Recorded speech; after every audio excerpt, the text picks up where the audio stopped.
Ой, Не мынау? кітап қой. Қандай кітап? Тарих кітабы. Қай елдің тарихы? Қазақстан тарихы. Иә, Қазақстан тарихы. Бұл не қорада есік үстінің арасында жатыр шаң басып? Жо, не қылып жатыр деймін шаң басып есік үстінің арасында? Ойбай, бәке, мен қайдан білейін? Кім біледі? Кімнің дәті барды мынаны апарып тастауға? Қоямайттардың. Білмеймін. Шақыр, жина бар.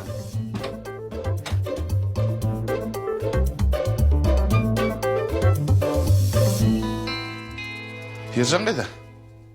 Ол үйде жоқ. Кел сен бара бер. Мынау не? Не мынау?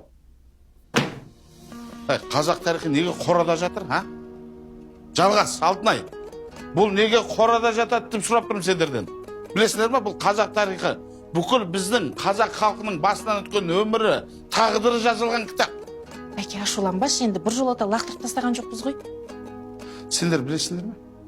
Қытай елінде, Ресейде, Парсы елінде мына қазақ тарихы біздің архивтің төрінде тұр оларда. Төрінде. Бұл неге біздің елімізде ескі үстің арасында жатады? Жоқ әлде керек етпейтін өтірік төсенейін жата барып дедіңдер. Бәке, болды, сабыр. Біз түсіндік. Екінші мәрте бұл қайталанбайды. Кітапты біздің бөлмеге апарып қояйын ба? Жоқ.